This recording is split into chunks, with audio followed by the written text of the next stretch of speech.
നന്ദിയോടെ സ്തുതിക്കും വാഴ്ത്തുകയും ചെയ്യുന്നു. വിശുദ്ധ പകൽക്കാലം നമുക്ക് ഒരുമിച്ച് ദൈവത്തിന്റെ പാതകളുമായിരിക്കാൻ വലുവനായ ദൈവം നൽകി തന്ന വിലപ്പെട്ട സമയത്തിനായി നന്ദിയോടെ സ്വാഗതം ചെയ്യുന്നു. കർത്താവിദാസനോടും കുടുംബത്തോടും കുഞ്ഞുങ്ങളോടും വിശേഷ പ്രിയ പിതാവിനോടും ഒരുമിച്ച് കർത്താവിനെ സ്തുതിപ്പാൻ ആരാധിപ്പാനായിട്ട് ദൈവം നൽകിയ നല്ല ദിവസങ്ങൾക്കായി നന്ദിയോട് സ്വാഗതം ചെയ്യുന്നു. കഴിഞ്ഞ ഒരാഴ്ചയിൽ ഇവിടെ നടക്കുന്ന പ്രാർത്ഥനാ മീറ്റിങ്ങുകളിൽ കർത്താവിന്റെ വചനവും സാക്ഷ്യവുമായി നിങ്ങളായിരിക്കാൻ സർവശക്തനായ ദൈവം നൽകി തന്ന വിലപ്പെട്ട സമയത്തിനായിട്ട് ദൈവത്തെ നന്ദിയോടെ സ്തുതിക്കുകയും വാഴ്ത്തുകയും ചെയ്യുന്നു.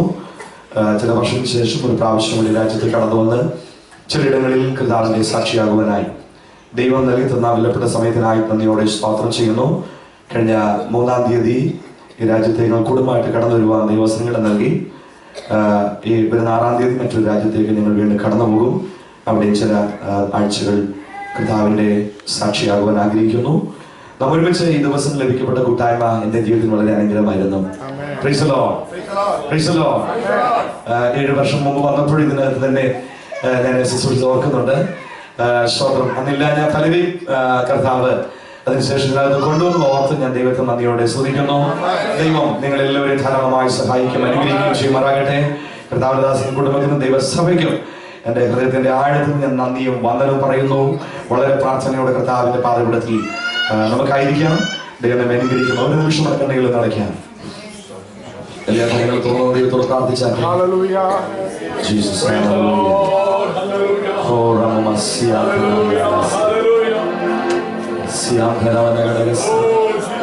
Thank you, Jesus. Hallelujah.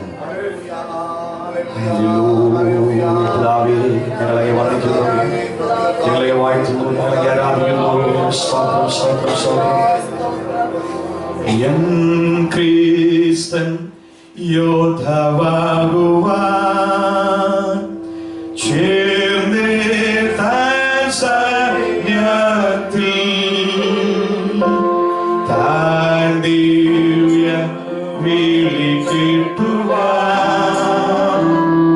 ദൈവാത്മശക്തിയാ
നല്ല സമയത്തിനായി സ്തോത്രം.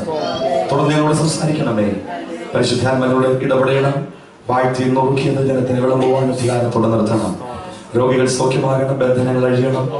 ആമേൻ. വിശ്വാസികൾ പൂർവാധികം ശക്തിയോടെ ബലപ്പെടണം.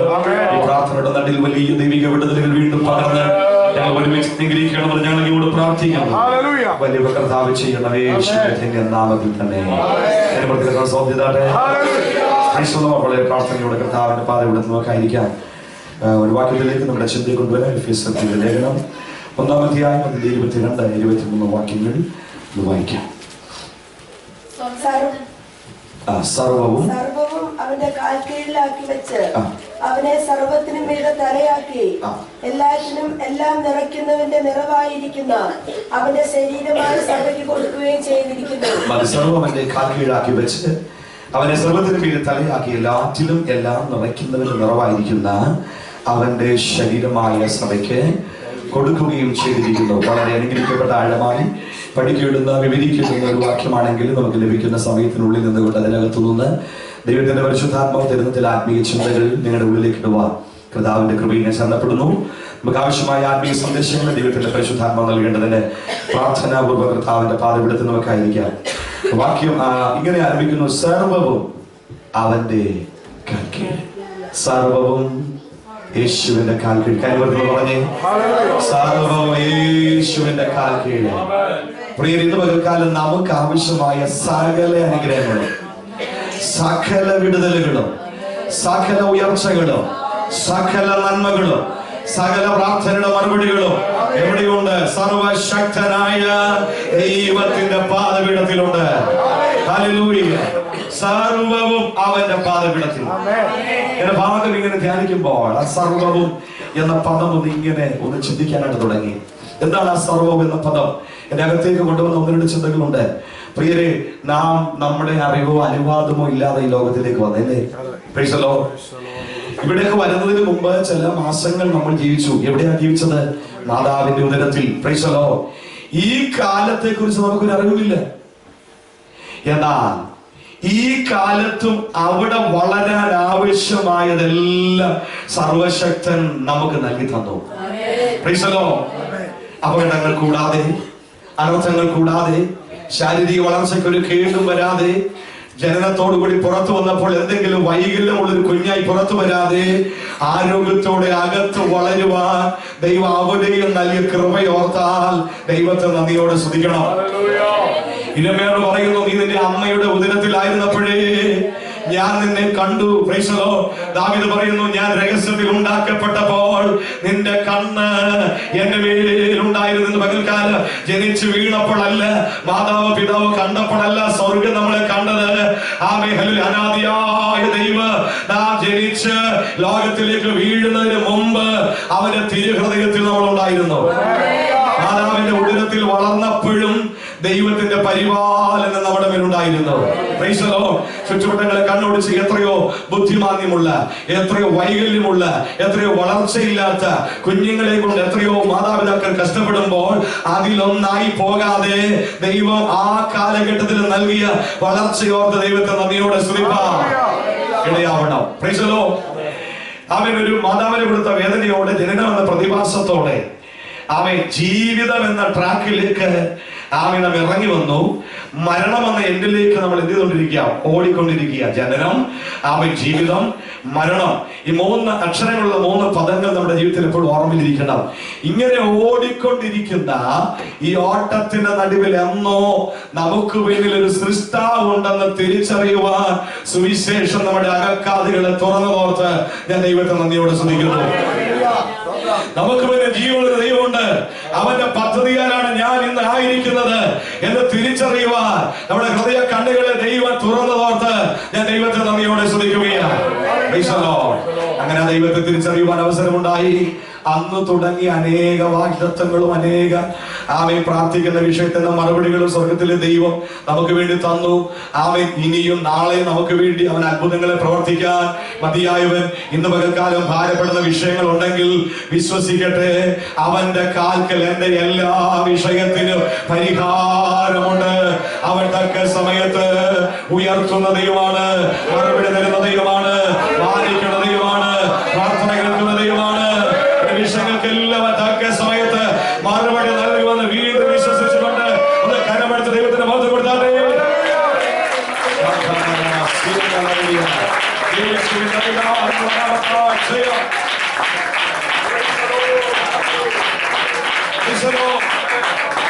മരണം കൊണ്ട് തീരുന്ന ഒരു പ്രത്യാശയല്ല നമുക്ക് ദൈവം തന്നിരിക്കുന്നത്.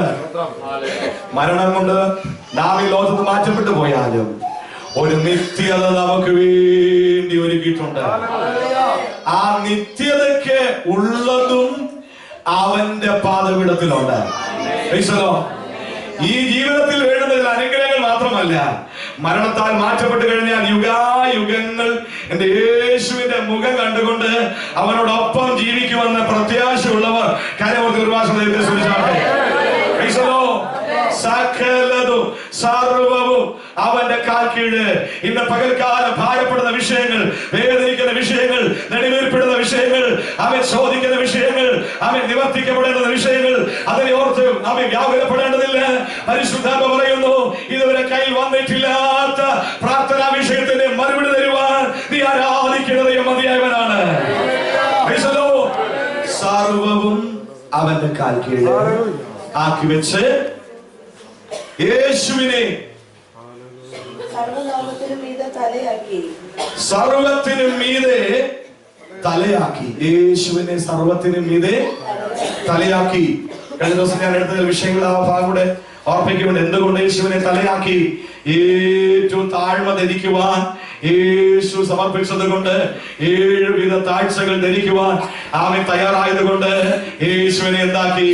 തലയാക്കി, ഉയർത്തി. Price the Lord. തലയാക്കിയപ്പോൾ തന്നെ സകല നാമങ്ങൾക്കും മേലായ നാമം നൽകി അവനെ സർവത്തിനും മീതെ തലയാക്കി. അടുത്തത് അവനെ കുറിച്ച് എന്താ പറയുന്നത്? എല്ലാറ്റിലും എല്ലാം നിറയ്ക്കുന്നവൻ. നമ്മുടെ ദൈവം ആരാണ്? എല്ലാറ്റിലും എല്ലാം നിറയ്ക്കുന്നവൻ എന്ന് പറഞ്ഞേ. എല്ലാറ്റിലും എല്ലാം നിറയ്ക്കുന്നവൻ. ഈ പകൽക്കാലം ഏത് മേഖലയിൽ ശൂന്യത അനുഭവിക്കുന്നുണ്ടോ ആ മേഖലയെ നിറയ്ക്കാൻ അവന്റെ സാന്നിധ്യം ഇവിടെ ഉണ്ട്. ഏതെങ്കിലും മേഖലയിൽ ശൂന്യത അനുഭവിക്കുന്നവരായി ഇവിടെ ഇരിക്കുന്നെങ്കിൽ ദൈവത്തിന്റെ പൈതലെ ആ മേഖലയെ നിറയ്ക്കുന്നവനാണ് നമ്മുടെ കർത്താവ്. ഈ പകൽക്കാലം ഒരു ഭൗതിക നിറവിനേക്കാൾ അധികമായി, ആമേൻ, ലോകത്തിന് ലഭിക്കപ്പെടുന്ന നിറവിനേക്കാൾ അധികമായി ഒരു സ്വർഗീയ നിറവിന് വേണ്ടി, ഒരു ആത്മാവിന്റെ നിറവിന് വേണ്ടി, ആമേൻ, ദൈവകൃപയുടെ നിറവിന് വേണ്ടി, ആമേൻ, എത്ര പേര് ദൈവത്തോട് ചോദിക്കും? എല്ലാറ്റിലുമെല്ലാം നിറയ്ക്കുന്നവന്റെ സാന്നിധ്യം ഇന്ന് പകൽക്കാലം ഇവിടെയുണ്ട്. ഏത് മേഖലയിലാണ് ദൈവത്തിന്റെ പൈതല് ഒരു നിറവ് ആവശ്യമായിരിക്കുന്നത്, ആ മേഖലയിൽ ഇന്ന് പകൽക്കാലം നിറവ് തരുവാൻ കഴിയുന്ന കർത്താവ് നമ്മുടെ നടുവിൽ വന്നിട്ടുള്ളത് കൊണ്ട് ഞാൻ ദൈവത്തെ നന്ദിയോടെ സ്തുതിക്കുന്നു. എല്ലാറ്റിലും എല്ലാം നിറയ്ക്കുന്നവൻ. അടുത്തെന്താ പറയുന്നത്? എല്ലാറ്റിലും എല്ലാം നിറയ്ക്കുന്നവന്റെ നിറവായിരിക്കുന്ന അവന്റെ ശരീരമായ സഭയ്ക്ക് ഈ നിറമാർക്കാ കൊടുക്കുന്നേ? യേശു ക്രിസ്തുവിന്റെ ശരീരമായ സഭ. അതുകൊണ്ട് പറഞ്ഞാൽ ക്രിസ്തു ശിരസും, ആമേൻ, സ്തോത്രം, സഭ ശരീരവും. അങ്ങനെ ആ ശിരസിൽ നിന്ന് ഒഴുകുന്ന നിറവ് ശരീരമായ സഭയ്ക്കാണ് കൊടുക്കുന്നത്. Price the Lord. അതുകൊണ്ട് വല്ല നിറവും പ്രാപിക്കണമെങ്കിൽ എവിടെ വരണം? Price the Lord. ദൈവസഭയിൽ വരണം. ദൈവസഭയിൽ വന്ന് ഒരുമിച്ച് കർത്താവിന്റെ കാൽക്കൽ ഇരിക്കുമ്പോഴാണ് പ്രിയരെ നമ്മുടെ ശൂന്യതകൾ മാറുന്നത്. ദൈവം അവിടെയാണ് നിറയ്ക്കുന്നത്. ആത്മീയ വിഷയമായിരുന്നാലും ആമേൻ, ഭൗതിക വിഷയമായിരുന്ന സാക്ഷ്യങ്ങൾ കേട്ടില്ലേ? ഈ ദിവസങ്ങളിൽ കർത്താവിന്റെ കാൽക്കൽ ഇരിക്കുന്നവർ അനുഭവിക്കുന്ന വിഷയങ്ങളുടെ നടുവില് ദൈവം പകരുന്ന നിറവുകൾക്കായി, വിടുതലുകൾക്കായി ഞാൻ ദൈവത്തെ നന്ദിയോടെ സ്തുതിക്കുന്നു. കൂട്ടായ്മയ്ക്ക് വരാതെ ഒറ്റയ്ക്ക് ഭവനത്തിൽ ഇരുന്നാൽ നമുക്ക് നിറയേണ്ടതുപോലെ നിറയാൻ പറ്റില്ല. ദൈവസഭയോട് ചേർന്ന് വന്ന് ഒരുമിച്ച് പ്രാർത്ഥിക്കുവാൻ, ഒരുമിച്ച് ആരാധിക്കുവാൻ, ഒരുമിച്ച് സന്നിധാനം ഇരിപ്പാൻ തയ്യാറാകുമ്പോഴാണ് ദൈവസഭയുടെ നടുവിലാണ് അവൻ ആവശ്യമായ എല്ലാ നിറവുകളും ചലിക്കപ്പെടുന്നത്. അതോടെ ഞാൻ ദൈവത്തെ നന്ദിയോടെ സ്തുതിക്കുന്നു. യേശുവിന്റെ അധികാരമുള്ള നാമത്തില് ആത്മീയ നിറവിലേക്ക്, ശാരീരിക നിറവിലേക്ക്, ഭൗതിക നിറവിലേക്ക് ഒരുപോലെ എടുക്കുവാൻ കഴിയുന്ന സർവശക്തനായ ദൈവത്തിന്റെ അത്ഭുത സാന്നിധ്യം ഇതുവരെ ചലിക്കപ്പെടുവാൻ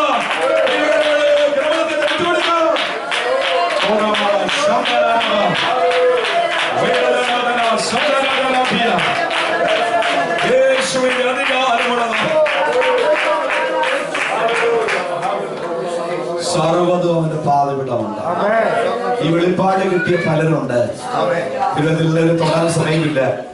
ഒരിക്കൽ ശിമോന്റെ വീട്ടിൽ ഒരു വിരുന്നിന് വേണ്ടി യേശു വന്നു. ലൂക്കോസിന്റെ സുവിശേഷം നമ്മൾ കാണുന്നുണ്ട്. 7-36 വാക്യം തുടങ്ങി വായിക്കുമ്പോൾ ആ വിരുന്നിന് പന്തിയിൽ ഇരിക്കുന്നവരുടെ നടുവിൽ വിളിക്കപ്പെടാത്ത ഒരു വ്യക്തി അവിടെ കടന്നു വന്നു. Price the Lord. ആ ഗ്രാമത്തിൽ എല്ലാവരും അവഗണിക്കപ്പെട്ട ഒരു സ്ത്രീ അവിടെ കടന്നു വന്നു. അവൾക്ക് അവിടെ ഒരു സീറ്റില്ല, വിരുന്നിനെ വിളിച്ചിട്ടില്ല. പക്ഷെ ഒറ്റ അറിവാണ് അവളെ എത്തിച്ചത്, ഇവിടെ യേശു വന്നിട്ടുണ്ട്. Price the Lord. ആ വീട്ടിൽ യേശു വന്നിട്ടുണ്ട്. ഇന്ന് പകൽക്കാലം യേശുവിന്റെ സാന്നിധ്യം എവിടെയുണ്ടോ അവിടെ വിടുതൽ ആവശ്യമുള്ള ഓടിക്കൂടും, കടന്നു വരുവാനിടയാകും. ദൈവസഭയ്ക്കകത്ത് നിറഞ്ഞു നിന്നാൽ വിടുതൽ പ്രാപിപ്പാൻ ദൈവസഭയ്ക്കകത്തേക്ക് കടന്നു വരും. പട്ടണങ്ങളിൽ നിന്ന് ദേശങ്ങളിൽ നിന്ന് വിടിവിക്കപ്പെടേണ്ടതിന് അനേകം കടന്നു വരണമെങ്കിൽ ദൈവസഭയ്ക്കകത്ത് ദൈവസ്ഥാനത്തിൽ ശക്തമായി അനുഭവിക്കുന്നവരായി മാറണം.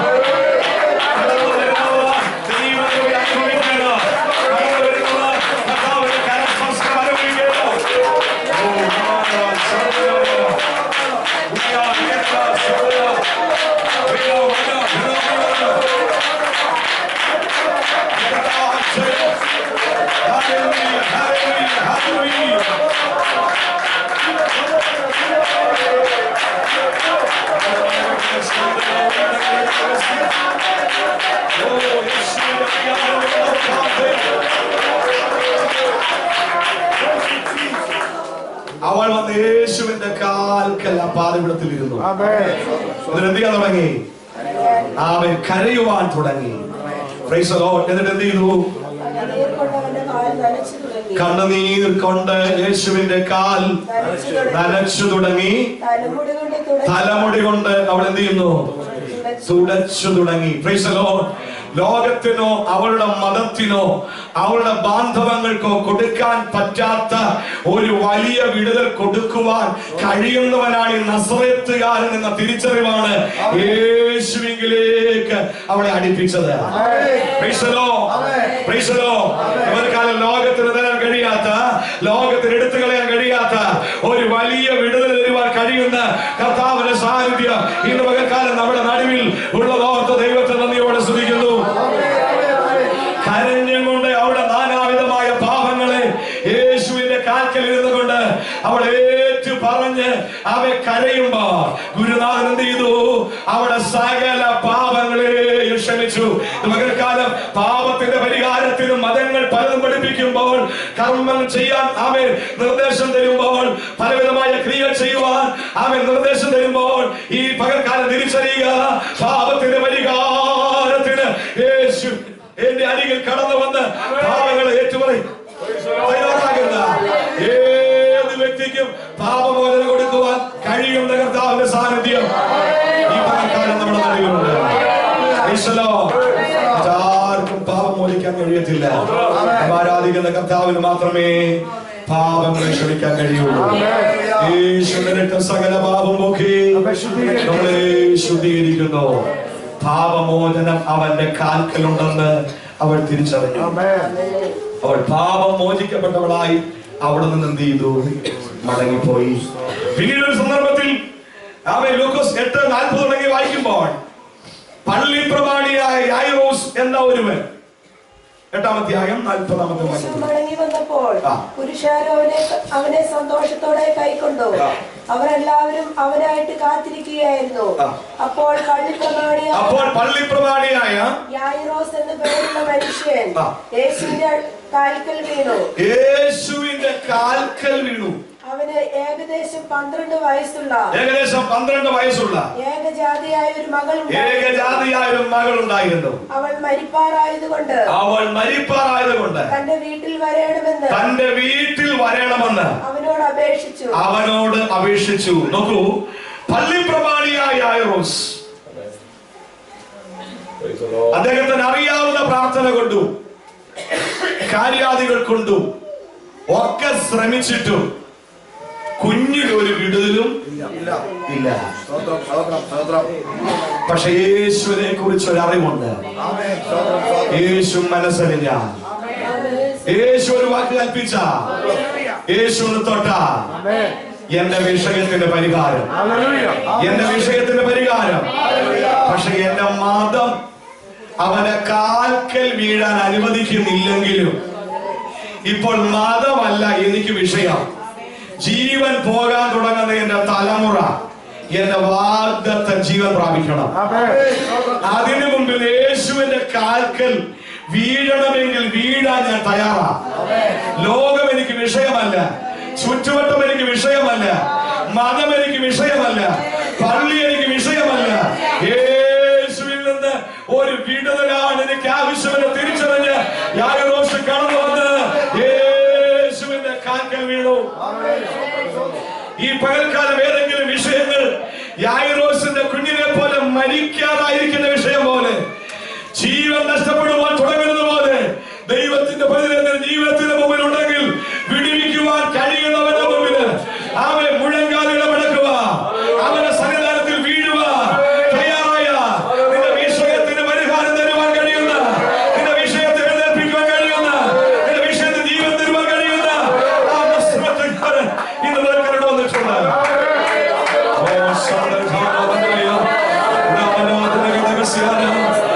ിരിക്കുന്ന പലരെ നോക്കി ആത്മവിളിച്ച് പറയുന്നു, ചേതനയേറ്റ് കിടക്കുന്നത് പോലെ, ചലിക്കാൻ കഴിവില്ലാതെ കിടക്കുന്നത് പോലെ ചില വാഗ്ദത്ത വിഷയങ്ങൾ നിന്റെ മുമ്പിൽ മരിക്കാറായി കിടക്കുന്നുണ്ട്, മരിക്കാറായി കിടക്കുന്നുണ്ട്. ആ വിഷയത്തിൽ തീരുന്നതിന് മുമ്പ്, ആ വിഷയം ക്ലോസ് ആകുന്നതിന് മുമ്പ് വിടുന്നതിന് മാർഗമുണ്ട്. യേശുവിന്റെ കാൽക്കൽ കണ്ണുനീരോടെ, യേശുവിന്റെ പാദപീഠത്തിന് അവൻ സമർപ്പണത്തോടെ നീ അടുത്തു വരാൻ തയ്യാറായ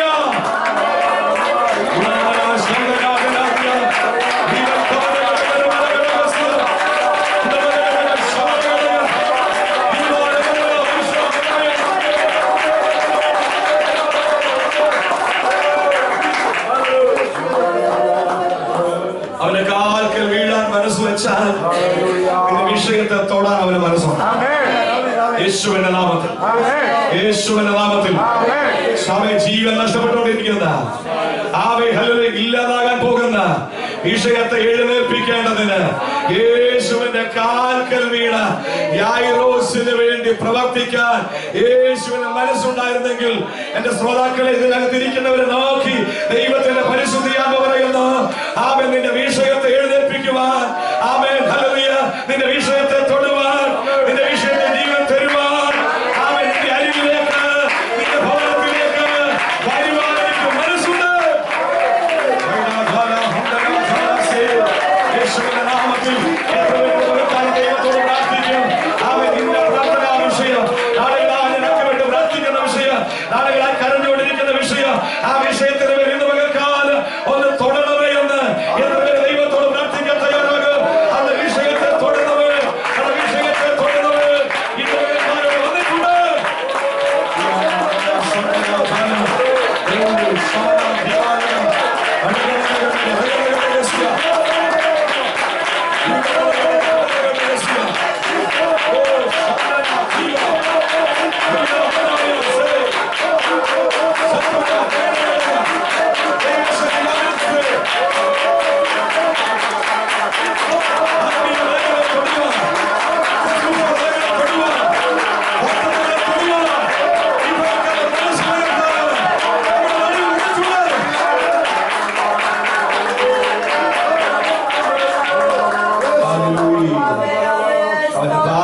എന്റെ വിഷയത്തിന് പരിഹാരമുണ്ടെന്നുള്ള വെളിപ്പാട് യായിറോസിന്റെ അകത്ത് വ്യാപിച്ചപ്പോൾ ചുറ്റുവട്ടങ്ങളെ നോക്കാതെ, മതത്തെ നോക്കാതെ, സാഹചര്യങ്ങളെ നോക്കാതെ, അനുഭവങ്ങളെ നോക്കാതെ യേശുവിന്റെ കാൽക്കൽ വീണു. കാൽക്കൽ വീണവൻ ലജ്ജിപ്പാൻ നീ അനുവദിച്ചില്ല. കുറെ ആള് വരിക, ഇനി ഗുരുവിനെ ബുദ്ധിമുട്ടിക്കണ്ട, കുഞ്ഞ് മരിച്ചുപോയി എന്ന മെസ്സേജ് വരുമ്പോഴും ഭവനത്തിനകത്ത് ചെന്ന് വാഗ്ദത്തം എഴുന്നേൽപ്പിച്ച കർത്താവിന്റെ ഉപകാരം നമ്മുടെ നടുവിലുണ്ട്. യേശുവിന്റെ അധികാരമുള്ളതാണ്. അതുകൊണ്ട് പത്രസമസ്തം അർപ്പിക്കുന്നു. അതുകൊണ്ട് ഞാൻ നിങ്ങളെ തക്ക സമയത്ത് ഉയർത്തേണ്ടതിന് നിങ്ങളുടെ ബലമുള്ള കൈക്കീഴിൽ താണിരിപ്പി. ഈ ദിവസങ്ങൾ ദൈവസഭ താണിരിക്കുന്നല്ലോ, ദൈവസഭ പ്രാർത്ഥിക്കുന്നല്ലോ, ദൈവസഭ പ്രഘോഷിക്കുന്നല്ലോ. അത് വ്യക്തികൾക്ക് വിടുതലായി മാറുവാൻ, കുടുംബങ്ങൾക്ക് വിടുതലായി മാറുവാൻ, ദൈവസഭയ്ക്ക് വിടുതലായി മാറുവാൻ, ദൈവത്തിന്റെ വാഗ്ദത്തങ്ങൾ ദൈവസഭയ്ക്കകത്ത് ഈ പട്ടണത്തിൽ ഈ ദേശത്ത് ചെയ്തെടുക്കുവാനുള്ള ദൈവത്തിന്റെ വാഗ്ദത്തങ്ങൾ ഇവിടെയുള്ള ദൈവസഭയെ കൊണ്ട് ചെയ്യിക്കുവാൻ കർത്താവിന് മനസ്സുണ്ട്. എത്ര പേര് ആ നിയോഗം ഏറ്റെടുക്കുക? എത്ര പേര് കർത്താവിന്റെ ആ നിയോഗം ഒന്ന് വഹിക്കുക? കർത്താവ് എന്ത് ചെയ്യുവാൻ എന്നെ കുറിച്ച് അങ്ങ് ആഗ്രഹിക്കുന്നു അത് ഏറ്റെടുക്കുവാൻ ഞാൻ എന്നെ തന്നെ സമർപ്പിക്കുകയാണ് എന്ന് പറഞ്ഞ ദിവസങ്ങളിൽ ദൈവത്തിന്റെ ഹിതത്തിന് വേണ്ടി സമർപ്പിക്കാൻ തയ്യാറായ ദേശത്തൊരു കൊയ്ത്തുണ്ടെന്ന്, ദേശത്തൊരു കൊയ്ത്തുണ്ടെന്ന്, ഈ രാജ്യത്ത് ദൈവസഭയ്ക്ക് ഒരു വളർച്ചയുണ്ടെന്ന്. ആമേൻ, പ്രൈസ് ദി ലോർഡ്. പല ഭാഷക്കാർ ഒരുമിച്ച് ആരാധിക്കുന്ന നിലവാരത്തിലേക്ക് ഇവിടുന്ന് മാറ്റി മറ്റൊരു മണ്ഡലത്തില് ദൈവത്തിന്റെ ആത്മാവ് ഉറപ്പിച്ച്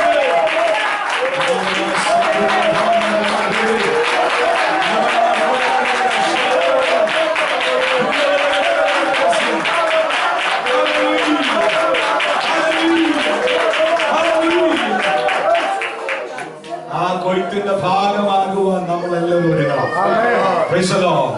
കർത്താവിന്റെ വേല ദൈവദാസനെയും കുടുംബത്തെ മാത്രമല്ല ഏൽപ്പിച്ചിരിക്കുന്നത്.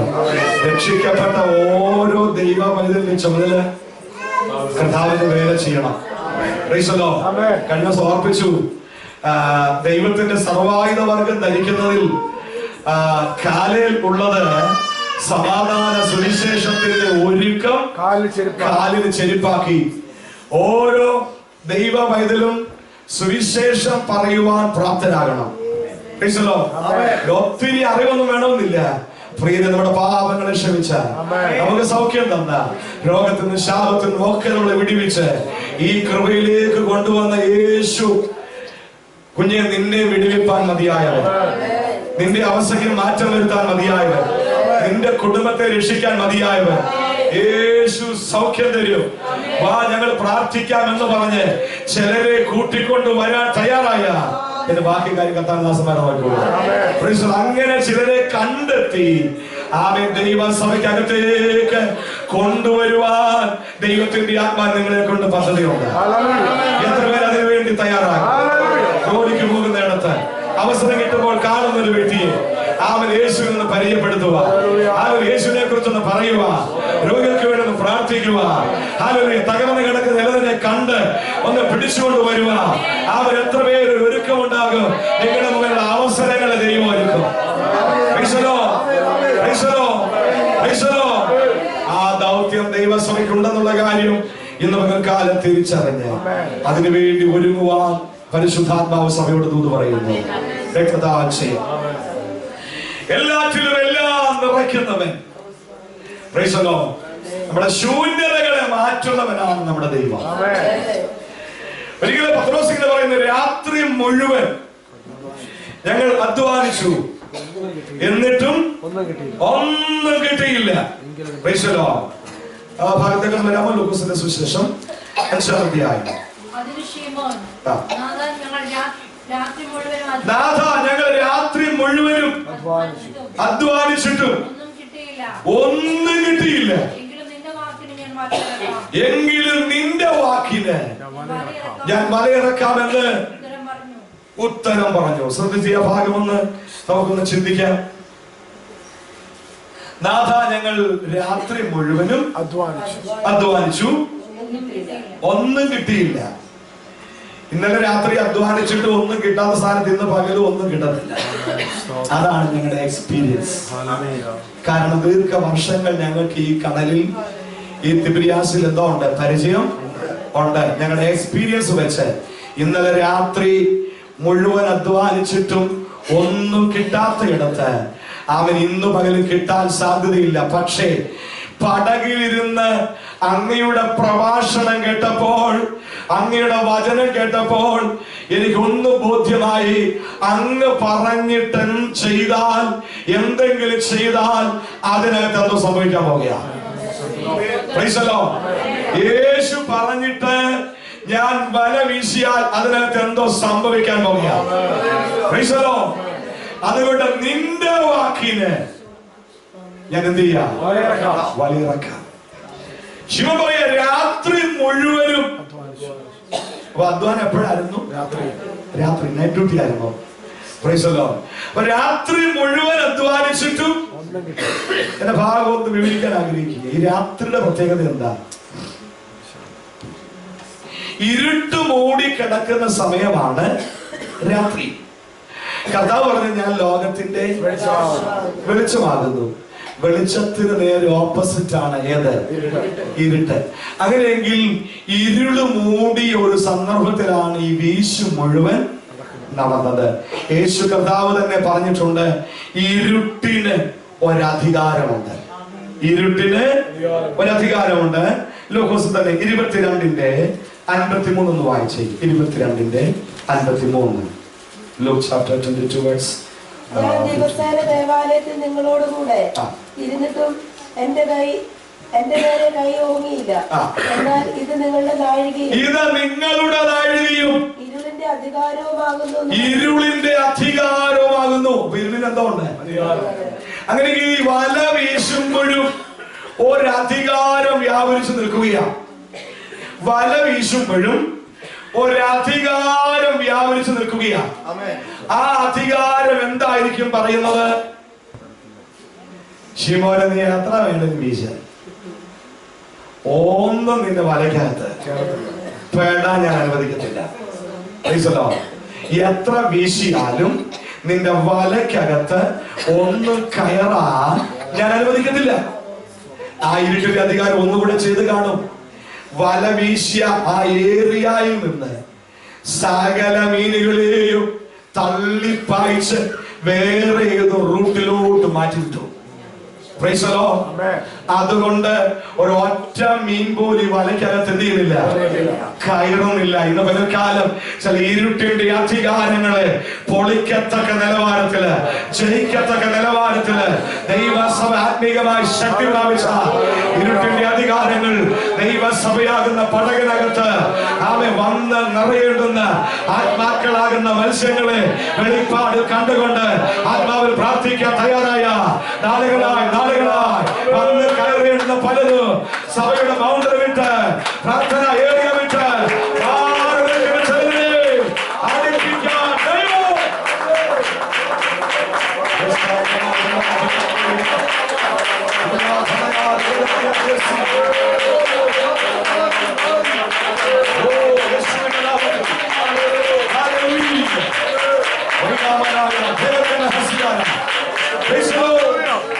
രാത്രി മുഴുവൻ ഇരുട്ടിന്റെ അധികാരം പറഞ്ഞു.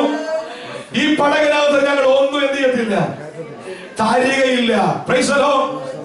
എന്നാൽ വെളിച്ചമായവൻ അതറിഞ്ഞു. വെളിച്ചമായവൻ അറിഞ്ഞു. എന്റെ ഒരു ചിന്ത പറഞ്ഞ, അടുത്ത പ്രഭാതത്തിൽ വെളിച്ചമായവൻ പടകിലെത്തി. അടുത്ത പ്രഭാതത്തിൽ വെളിച്ചമായവൻ ഗന്നസരേത്തിന്റെ തീരത്തെത്തി. യേശുവിടെ വരുമ്പോൾ എന്താണ് നമ്മൾ കാണുന്നത്? 5:6 വായിച്ച്. 5:1 വാക്യം. അവൻ ഗന്നസരേത്ത് തടാകത്തിന്റെ കരയിൽ നിൽക്കുമ്പോൾ കരയിൽ നിൽക്കുമ്പോൾ പുരുഷാരം ദൈവവചനം കേൾക്കേണ്ടതിന് അവൻ എത്തിക്കൊണ്ടിരുന്നു. ദൈവവചനം കേൾക്കേണ്ടതിന് യേശുവിനെ വല്ല ദൈവപ്രവർത്തി വെളിപ്പെടുന്നതിനകത്തൊരു വലിയ വാഞ്ച. അവരെന്ത് ചെയ്യാ? വചനം കേൾക്കാൻ അവനെ തിക്കിക്കൊണ്ടിരുന്നു. പ്രാർത്ഥനയിലും ആരാധനയിലും വചന ശുശ്രൂഷയിലും കർത്താവിനെ പ്രാപിക്കുവാൻ ഒരു വാഞ്ചയോടെ യേശുവിന്റെ പാദപീഠത്തിൽ ഇരിക്കുന്നവർക്ക് വേണ്ടി അവൻ വൻകാര്യങ്ങളെ ചെയ്യും. വലിയ വാഞ്ച നമ്മുടെ അകത്ത് സഭയെ കുറിച്ചുണ്ടാകട്ടെ, ആത്മാക്കളെ കുറിച്ചുണ്ടാകട്ടെ, പാപത്തിൽ നശിക്കുന്നവരെ കുറിച്ചുണ്ടാകട്ടെ, ഈ രാജ്യത്തെ കുറിച്ചുണ്ടാകട്ടെ, പല ഭാഷക്കാരെ കുറിച്ചുണ്ടാകട്ടെ, ഇന്ത്യയിൽ വന്നിരിക്കുന്ന മറ്റ് സ്റ്റേറ്റുള്ളവരെ കുറിച്ചുണ്ടാകട്ടെ. വാചനം കേൾക്കേണ്ടതിന് ആളുകൾ എന്ത് ചെയ്യുന്നു? തിക്കിക്കൊണ്ടിരിക്കുകയിൽ 2 പടക് കരയ്ക്ക് അടുത്ത് നിൽക്കുന്നത് കണ്ടു. 2 പടക് കരയ്ക്ക് അടുത്ത് നിൽക്കുന്നത് കണ്ടു. ഒരുപക്ഷെ അവിടെ എത്രയോ പടക് കാണും, 100 കണക്കിന് പടക് അവിടെ ഉണ്ട്. ആമേൻ, സ്തോത്രം. പക്ഷേ 2 പടകിനെ കർത്താവ് പ്രത്യേകമായിട്ട് എന്ത് ചെയ്തു? വീക്ഷിച്ചു, ശ്രദ്ധിച്ചു. എന്താ അത്? പ്രത്യേകത എന്തെങ്കിലും ഉള്ളതായിട്ടാണോ? അതിന്റെ പെയിന്റിന്റെ മെച്ചമാണോ? അതിന്റെ വലിപ്പത്തിന്റെ മെച്ചമാണോ? അതിന്റെ ആകൃതിയുടെ മെച്ചമാണോ? അതിനേക്കാൾ അപ്പുറമായി അതിനകത്തുള്ള ചില ജീവിതങ്ങളെ യേശു കണ്ടു. താനൊന്ന് പ്രവർത്തിക്കേണ്ടുന്ന, താൻ വിടുതൽ കൊടുക്കേണ്ടുന്ന, തനിക്ക് വേണ്ടി നിൽക്കേണ്ടുന്ന ചിലത് അതിനകത്തുള്ളത് ആര് കണ്ടു? യേശു നോക്കി. പകൽക്കാലം പടകിനകത്തെ വിഷയം മുഴുവൻ പുറത്താരും അറിയുന്നില്ലെങ്കിലും ഗുരുനാഥൻ അറിയാം.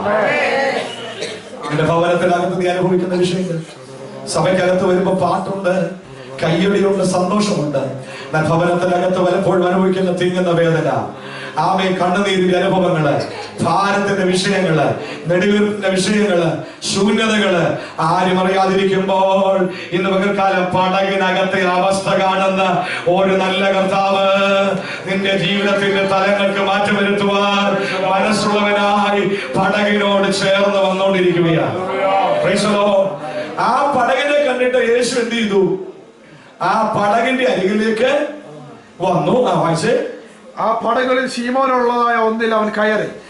ആ പടകിൽ ശീമോനുള്ളതായ ഒന്നിൽ അവൻ കയറി. യേശു കയറി. നോക്കൂ, ശീമോനുള്ള പടകിൽ ആര് കയറി? യേശു കയറി. കരയിൽ നിന്ന് അല്പം നീക്കണമെന്ന് അവനോട് അപേക്ഷിച്ചു. അങ്ങനെ അവൻ പടകിലിരുന്നു. പുരുഷാരത്തെ ഉപദേശിച്ചു സംസാരിച്ചു തീർന്നപ്പോൾ അവൻ ശീമോനോട് ആഴത്തിലേക്ക് നീക്കി മീൻപിടുത്തത്തിന് വലയിറക്കുവീൻ എന്ന് പറഞ്ഞു. അതിന് ശീമോൻ, നാഥാ, ഞങ്ങൾ രാത്രി മുഴുവൻ അധ്വാനിച്ചിട്ടും. അവിടെ രണ്ടാം വാക്യത്തിൽ കാണുന്നു, ഈ പടക് കരയ്ക്ക് അടുപ്പിച്ചിട്ട് അവരെന്തോ ചെയ്യുക? വല കഴുകിക്കൊണ്ടിരിക്കുക. വല കഴുകിക്കൊണ്ടിരിക്കുക. അങ്ങനെ ഒരു കഴുകൽ നടന്നുകൊണ്ടിരുന്നപ്പോഴാണ് യേശു എന്ത് ചെയ്യുന്നത്? അങ്ങോട്ട് ചെന്നത്. അപ്പൊ സത്യത്തെ വല പുറത്ത് വാരിയിട്ട് കഴുകുകയാണെങ്കിൽ അതിനു മുമ്പ് എന്തോ കൂടെ കഴുകിയിട്ടുണ്ട്? പടക് അല്ലേ? പടക് കഴുകിയിട്ട് ഇപ്പം എന്തോ കൂടെ കഴുകുക? വലയുടെ കഴുകുക. ഞാനൊരു ചോദ്യം ചോദിക്കട്ടെ. ഈ രാത്രി മുഴുവൻ അധ്വാനിച്ചു, ഒന്നും കിട്ടിയില്ല. ഒന്നും കിട്ടിയില്ല, പിന്നെ എന്തിനീ വല കഴുകുന്നേ? ഒന്നും കിട്ടിയില്ല, പിന്നെ എന്തിനീ വല കഴുകുന്നേ? ഒന്നും കിട്ടിയില്ലെന്ന് പറയുമ്പോഴും ചിലതൊക്കെ കിട്ടി. എന്തോ കിട്ടി? കിട്ടാൻ പാടില്ലാത്തത് കിട്ടി. എന്ന് പറഞ്ഞാൽ ചത്തു പൊങ്ങിയതും അടിയിൽ അടിഞ്ഞു കിടന്നതും ചില കടൽ പായലുകളും ചില നാറ്റം വെച്ചതും ഒക്കെ എന്ത് ചെയ്തു? ഈ വലയ്ക്കകത്ത് വന്ന് കയറിയിട്ടുണ്ട്. ജീവനുള്ളതും പ്രയോജനമുള്ളതും വിലയുള്ളതും കേറിയില്ലെങ്കിലും കേറാൻ പാടില്ലാത്ത ചിലതെല്ലാം ഈ വലയ്ക്കകത്ത് എന്ത് ചെയ്തു? പിടിച്ചിട്ടുണ്ട്. അത് വലിച്ച് പടകിലിട്ടത് കൊണ്ട് ചില മിനിറ്റുകൾ, മണിക്കൂറുകൾ കഴിഞ്ഞപ്പോൾ എന്താകാൻ തുടങ്ങി? ഇത് നാറ്റം വെക്കാൻ തുടങ്ങി. അതുകൊണ്ട് അവർക്കറിയാം, ഈ പടകും വലയും കഴുകിയിട്ടല്ലാതെ ഇന്ന് രാവിലെ പോകാൻ പാടില്ല. പകൽക്കാലം ദൈവത്തിന്റെ വലിയ മനസാക്ഷിയാകുന്ന വലയ്ക്കകത്തേക്ക് ഒന്ന് ഊളിയിട്ട് നോക്കിക്കേ. ആമേൻ. കിട്ടേണ്ട പലതും കിട്ടിയില്ലെങ്കിലും ആമേൻ, ഈ ലോകത്തിന്റെ ഏതെങ്കിലും സുഖങ്ങളോ, ജഡത്തിന്റെ അഭിലാഷങ്ങളോ, പാപത്തിന്റെ ആസക്തികളോ, രഹസ്യ ജീവിതത്തിലെ ആമേൻ അശുദ്ധിയോ, ആമേൻ ജീവിതമാകുന്ന വലയ്ക്കകത്ത്, മനസാക്ഷിക്കകത്ത് ആമേൻ കുടുങ്ങിക്കിടപ്പുണ്ടെങ്കിൽ ഇന്ന് പകൽക്കാലം ദൈവവചനമാകുന്ന വെള്ളത്താൽ ഒന്നുകൂടെ കഴുകൽ പ്രാപിച്ച് വല കുടഞ്ഞ് കഴുകി ഒന്നുകൂടെ ക്ലീൻ ആക്കാൻ തയ്യാറായ അങ്ങനെ വിശുദ്ധീകരിക്കപ്പെടുന്നവരെ നോക്കിയാണ് യേശു കടന്നു വരുന്നത്. കൊള്ളരുതാത്തവരെ മുഴുവൻ വലയ്ക്കകത്തുനിന്ന് കൊടഞ്ഞ് എന്ത് ചെയ്തു? കളഞ്ഞ് കഴുകുമ്പോഴാണ് യേശു കടന്നു വരുന്നത്. വചനം പറഞ്ഞ് ശുദ്ധീകരണം കൂടാതെ ആരും ദൈവത്തെ കാണുകയില്ല. കഴുകി വെച്ച പടകിനകത്തേക്ക് യേശു കയറി. യേശു കയറിയിട്ട് ആവശ്യപ്പെടുന്നു, കരയിൽ നിന്ന് അല്പം നീക്കണം. ഇതെവിടെ കിടക്കുന്നത്? കരയിൽ. എവിടെ കിടക്കണ്ടേ? വെള്ളത്തിൽ. വെള്ളത്തിൽ എന്ന് പറഞ്ഞാൽ ഒരു തല ഇങ്ങനെ വലിച്ചങ്ങോട്ട് കിട്ടിയിട്ടേക്കാണ്. പകുതി വെള്ളത്തിലും പകുതി കരയ്ക്കും. വിശ്വാസത്തിൽ അങ്ങനെ ഉണ്ട്. കുറെ കര കയറി കിടക്കും, കുറെ വെള്ളത്തിലും. പിന്നെ ആ വെള്ളത്തിൽ ഒരു അനക്കമൊക്കെ വരുമ്പോ ഒരു കൊച്ച അനക്കമല്ലാതെ അവിടെ ഒന്നും ഒരിക്കലും എന്ത് ചെയ്യത്തില്ല. സ്തോത്രം. എന്ന് പോയാൽ അങ്ങനെയുള്ളവരും നോക്കി കർത്താവിന്റെ ആത്മ പറയുന്നു, കുഞ്ഞെ അവിടെ ഇട്ടല്ല എനിക്ക് നിന്നെ അനുഗ്രഹിക്കാനുള്ളത്. ഈ കണ്ടീഷൻ അല്ല ഒരു അനുഗ്രഹം നിന്റെ വെളിപ്പെടുന്നത്. നീ ഒന്ന് കരവിടണം, നീ ഒന്ന് കരവിടണം, നീ ഒന്നുകൂടെ ഇറങ്ങാൻ തയ്യാറാകണം. കർത്താവിന്റെ വാക്കിൽ നീ ഇറങ്ങാൻ തയ്യാറാകണം. കരയിലെ സുഖം പറ്റി, കരയിലെ നന്മ പറ്റി നീ കിടന്ന ആഴത്തിൽ നീ പ്രാപിക്കേണ്ടുന്ന ചില വിടുതലുകൾ നിനക്ക് നഷ്ടമാകും. അതുകൊണ്ട് കരവിട തയ്യാറാകണം. യേശുവിന്റെ വാക്കിന് മുമ്പിൽ കരയിൽ നിന്ന് പടം എന്ത് ചെയ്തു? വെള്ളത്തിലേക്ക് നീക്കി. വെള്ളത്തിലേക്ക് നീക്കി കുറച്ച് ഇറങ്ങിയപ്പോ യേശു എന്ത് ചെയ്യാൻ തുടങ്ങി? പടകിലിരുന്ന് പുരുഷാരത്തെ ഉപദേശിച്ചു. അപ്പൊ കരവിടുന്ന ആളിന് പിന്നെ എന്തോ ഉണ്ട്? ഉപദേശമുണ്ട്. പറഞ്ഞാൽ പഴയ പാരമ്പര്യത്തിലെ കരവിട്ടിറങ്ങിയാൽ അടുത്തത് എന്തോ കേൾക്കണം? ദൈവവചനം കേൾക്കണം, ഉപദേശം കേൾക്കണം. കരവിട്ട പടകിൽ ഇരുന്നുകൊണ്ട് യേശു എന്ത് ചെയ്തു? ഉപദേശം. യേശുവിന്റെ ഉപദേശം മുഴുവൻ ആര് കേട്ടു? ശീമോൻ കേട്ടു. ഉപദേശത്തിനകത്ത് പുതിയ ദിവസമായിട്ട് ഉപദേശം നമുക്കറിയാം. 1 മാനസാന്തരം, 2 സ്നാനം, 3 പരിശുദ്ധാത്മാവിന്റെ അഭിഷേകം, 4 വേർപാട്, കൂട്ടായ്മ, അപ്പനുറുക്ക്, പ്രാർത്ഥന. ഈ ഉപദേശം മുഴുവൻ അനുസരിക്കാൻ നമ്മൾ തയ്യാറാകണം. പാടകയിലിരുന്ന യേശു ഉപദേശിച്ചത് മുഴുവൻ എന്ത് ചെയ്തു? അവർ കേട്ടു. ഉപദേശം അനുസരിക്കുന്നവരെയാണ് കർത്താവിന് ആവശ്യം. രക്ഷിക്കപ്പെട്ടു. സ്നാനം ഇവിടെ കഴിഞ്ഞു. ഇനിയിപ്പോ വീട്ടിൽ ഇരുന്ന് ആരാധിക്കാൻ, പ്രാർത്ഥിക്കാൻ ചിന്തിക്കരുത്. അവൻ വേർപാടിന്റെ ജീവിതത്തിലേക്കും അപ്പോസ്തലന്മാരുമായിട്ടുള്ള കൂട്ടായ്മയിലേക്കും പ്രാർത്ഥനയിലേക്കും അപ്പനുറുക്കിലേക്ക് ഓരോരുത്തരും കടന്നു വരുവാൻ തയ്യാറാകണം. ആ ഉപദേശം പ്രസംഗിച്ചു കഴിഞ്ഞിട്ട് കർത്താവ് എന്താ ആവശ്യപ്പെടുന്നു? ശീമോനോട് ആഴത്തിലേക്ക് നീക്കി. ആഴത്തിലേക്ക്. അടുത്തതായിട്ട് ആവശ്യപ്പെടുന്നത് എന്താണ്?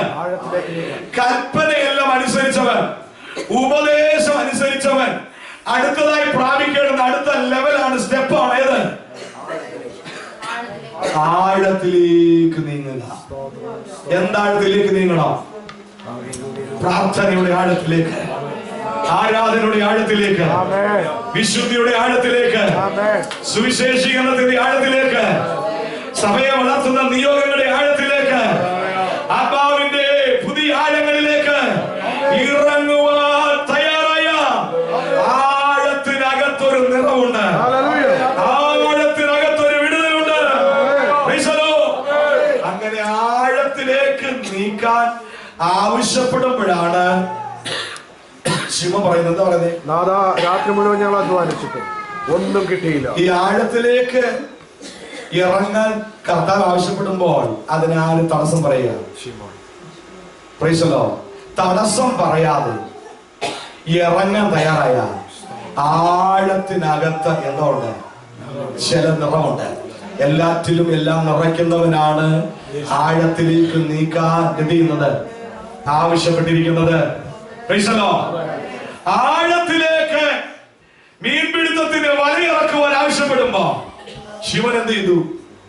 ആഴത്തിലേക്ക് നീക്കി. ആഴത്തിലേക്ക് നീക്കി. ആഴത്തിലേക്ക് പടക് നീക്കി നിർത്തിയിട്ട് വല എന്ത് ചെയ്തു? വല വിരിച്ചു. വല വിരിച്ചു. ആഴത്തിൽ നിന്ന് വല വിരിക്കാമെങ്കിൽ ഇന്നലകളിലെ ശൂന്യതകൾ മാറി, ഇന്നലകളിൽ ഒന്നുമില്ലായ്മകൾ മാറി, ചില നിറവ് വെളിപ്പെടാൻ പോകുകയാണ്.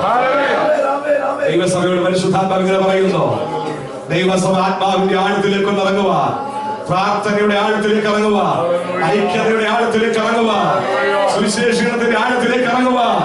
തയ്യാറായ ആഴത്തിൽ ചില ദൈവപ്രവൃത്തി ദൈവം അയക്കാനായിട്ട് പോവുകയാണ്. ആഴത്തിൽ പടക് നീക്കിയിട്ടുകൊണ്ട് ശിമോൻ വലയിറക്കി. ആഴത്തിലേക്ക് നീക്കാൻ പറഞ്ഞവൻ ശിമോനോട് പറയുമ്പോൾ തന്നെ സകല ജഡത്തിന്റെ മേലും അധികാരമുള്ളവൻ, സകല ജീവജാലങ്ങളുടെ മേലും അധികാരമുള്ളവൻ ഒരു കാര്യം കൂടെ കൽപ്പിച്ചിട്ടുണ്ട്. ഇന്നലെ പിശാച് ആട്ടിപ്പായിച്ച സകല മത്സ്യവും പോരാ, അത് മാത്രമല്ല ഈ പടകിനകത്ത് നിറയിടുന്നതെല്ലാം വലയുടെ സർക്കിളിനകത്ത് വന്ന് നിൽക്കട്ടെ. ആഴത്തിലേക്ക് ഇറങ്ങി നിന്നുകൊണ്ട് വലയിറക്കാൻ തയ്യാറായ ഇന്നലകളിൽ നീ പ്രതീക്ഷിച്ചിട്ടും വീശിയിട്ടും ഒന്നും കിട്ടാതെ പോയ സ്ഥാനത്ത് ദൈവസഭയാകുന്ന പടകിനകത്ത് ചിലർ അറിയപ്പെടുന്ന നിലവാരത്തില് ആത്മാക്കളെ തരുവാൻ ദൈവം വിശ്വസ്തനാകുന്നുവെന്ന് ദൈവം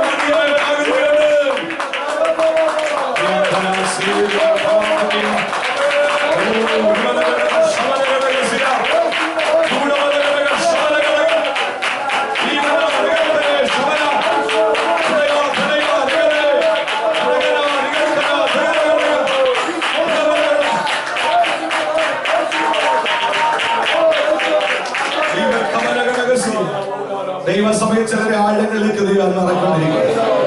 കൃപയുടെ ആഴങ്ങളിലേക്ക്, ആത്മാവിന്റെ ആഴത്തിലേക്ക്, ശുശ്രൂഷയുടെ ആഴത്തിലേക്ക്, സുവിശേഷീകരണത്തിന്റെ ആഴത്തിലേക്ക് ദൈവാത്മാവി ദിവസങ്ങളിൽ ഇറക്കിക്കൊണ്ടിരിക്കുന്നത്.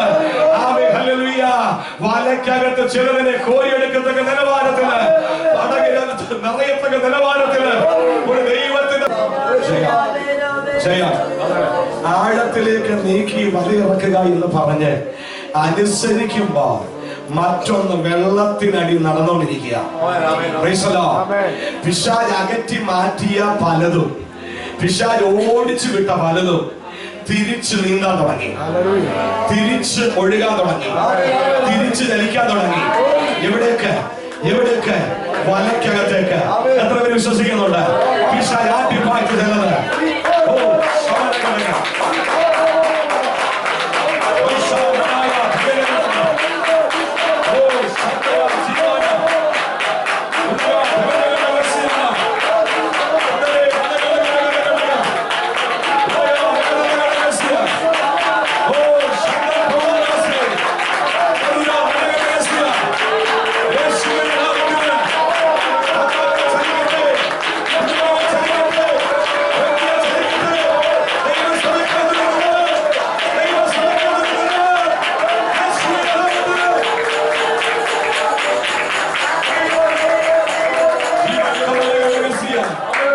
സഭയ്ക്കകത്തൊരു നിറവ് വരുവാൻ നാം നിറയാൻ തയ്യാറാകണം.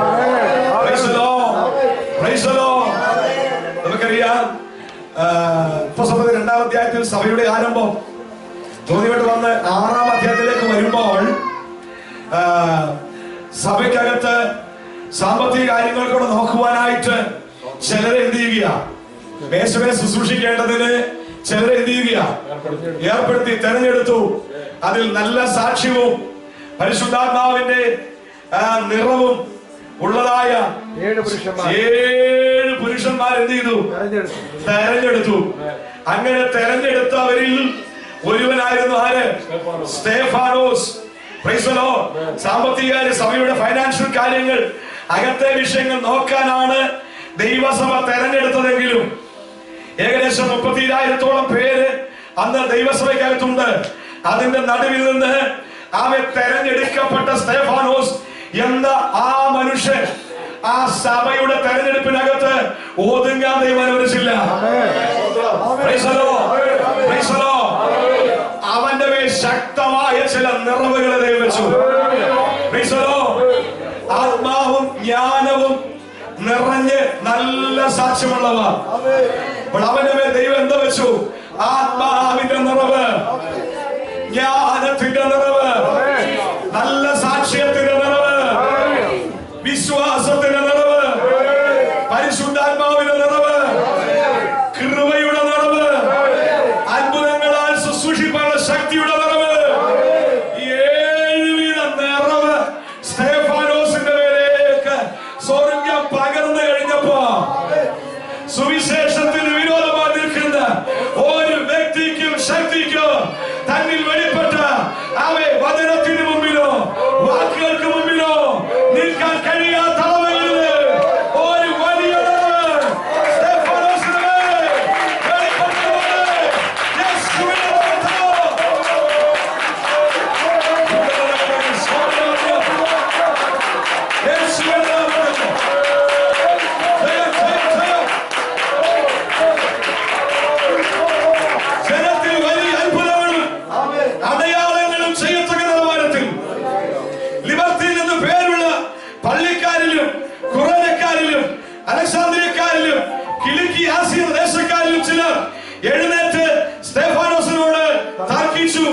എന്നാൽ അവൻ സംസാരിച്ച് ജ്ഞാനത്തോടും ആത്മാവോടും എതിർത്ത് നിൽപ്പോൾ അവർക്ക് കഴിഞ്ഞില്ല.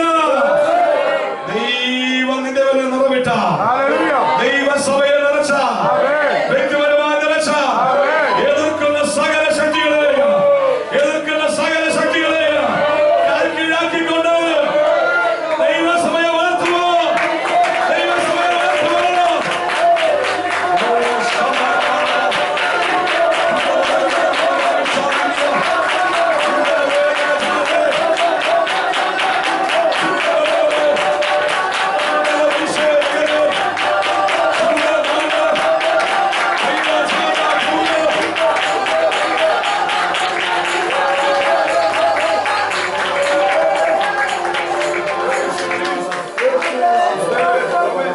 സ്തെഫാനോസിനെ ദൈവം നിറച്ചു. ആ നിറവിന് മുമ്പിൽ ആ തലമുറയിൽ സുവിശേഷത്തിന് വിരോധമായി എഴുന്നേറ്റ ഒരു ശക്തിക്കും നിൽക്കുവാൻ കഴിയാതെ വണ്ണം സകല വാക്കുകളെയും മൊനയൊടിക്കുന്ന വലിയ അത്ഭുതങ്ങൾ നടക്കുന്ന ഒരു നിറവ് വെളിപ്പെട്ടെങ്കിൽ എത്ര പേർ ആഗ്രഹിക്കുന്നുണ്ട് ഈ തലമുറയിൽ? ആ കൂട്ടത്തിൽ ഒരുവനായ ഫിലിപ്പോസിനെ ദൈവം നിറച്ചു. അത്ഭുതങ്ങളാലും അടയാളങ്ങളാലും അനേക ഇടങ്ങൾ കർത്താവിന്റെ വചനം ഉറപ്പിക്കത്തക്ക നിലവാരത്തില് ആ ഫിലിപ്പോസിനെ നിറച്ചെങ്കിൽ ഇന്ന് പകൽക്കാലം ദൈവത്തോട് പറ, ഞങ്ങൾക്കൊരു നിറവ് ആവശ്യമാണ്, ദൈവസഭയ്ക്കൊരു നിറവ് ആവശ്യമാണ്.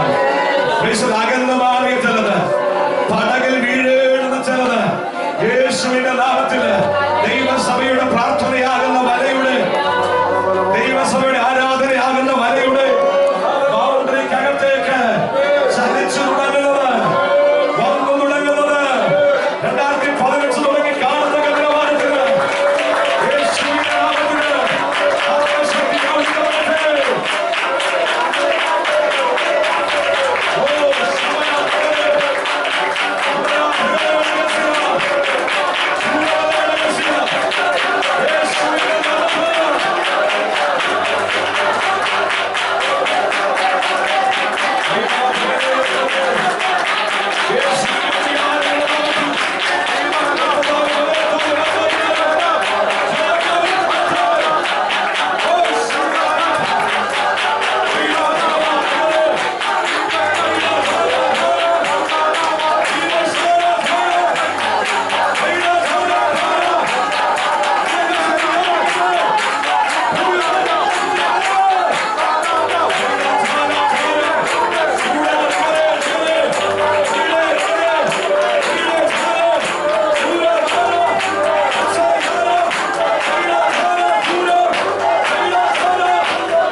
യേശുവിന്റെ വാക്കിന് വലയിറക്കിയ ശിമോന്റെ വലയ്ക്കകത്ത് പെരുത്തൊരു മീൻകൂട്ടം അകപ്പെട്ടു.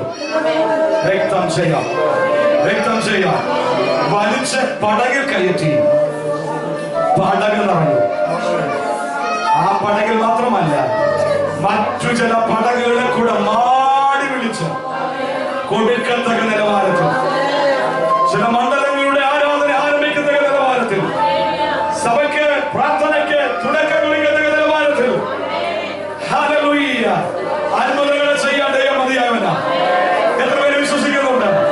വെളിയാലുള്ള ആശയങ്ങളിൽ നിന്ന് വിശ്വസിക്കുന്നവർക്ക് വേണ്ടി വ്യാപരിക്കുന്ന ദൈവശക്തിയുടെ അളവറ്റ വ്യാപാരത്ത് നിർണയപ്പെട്ട് ദൈവം ആഗ്രഹിക്കുന്ന തലത്തിലേക്ക് സഭയുടെ ശുശ്രൂഷ വളരട്ടെ.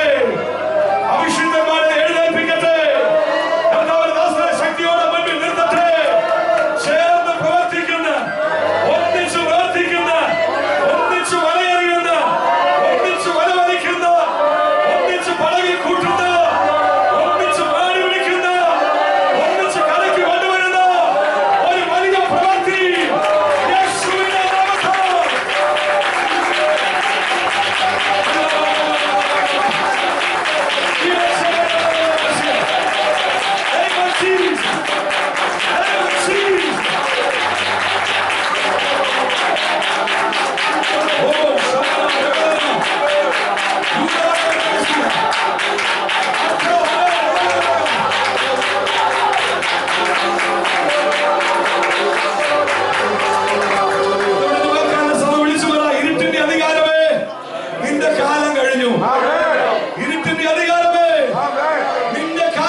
ചെയ്യൂ. പടകിൽ യേശുവിന്റെ സാന്നിധ്യമുണ്ട്.